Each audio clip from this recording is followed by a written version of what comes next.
of Decay 2. This is Spiritual Deception with Semite Mentis. On Latin on our asses. To borrow a bit from one Rod Serling, you are about to enter another dimension, not only of sight and sound, but of mind.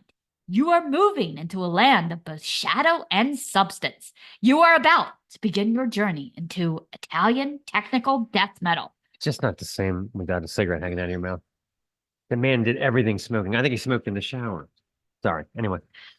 I submit to you one Spiritual Deception, a four-piece out of Milan, who presents for your perusal their first full-length Semite Mentis, after putting out 3 other EPs since 2018. The devil here is in the details.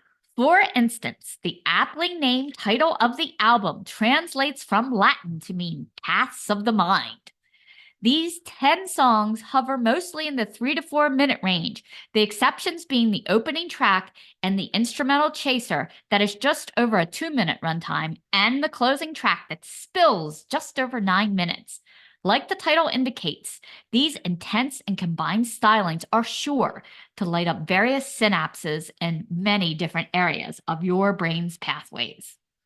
The album begins and ends with some tickling the ivories piano alone in the spotlight. In the opener, the eye swells. The keyed notes stand alone for almost a minute before the blast beats and guitars blow the doors off.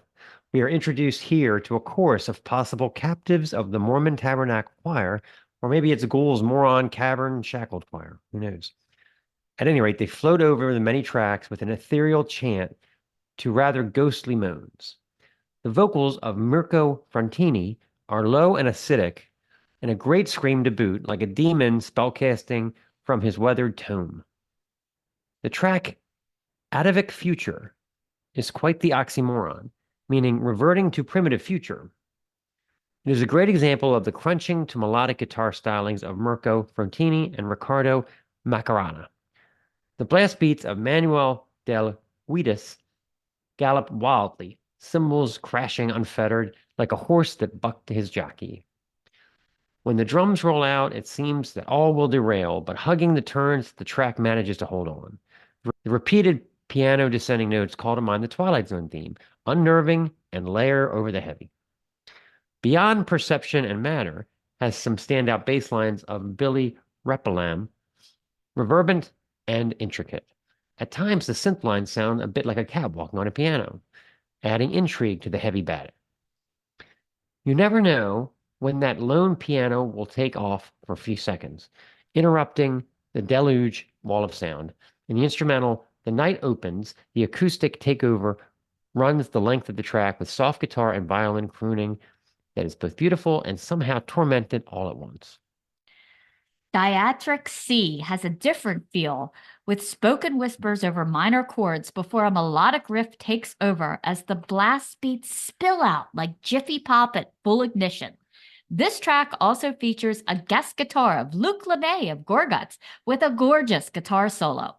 The closer, To the Coldest Decline, is a dance in and out of tempo changes, blending richness and violence. This at first listen may seem as random as a Jackson Pollock painting. A closer look reveals it is a well-crafted chaos, full of heavy and light atmospheres and tons of highly technical riffing. There are some heady subjects here. Heck, even their name is a clue to the depths the band explores, as it comes from a theory purported by Danish philosopher Søren Abbe Kierkegaard. Like a toboggan ride through a fjord, it is quite the wild ride. Look for the signpost up ahead. You've entered the world of introspective death metal. Okay, let's play a song To the Coldest Decline.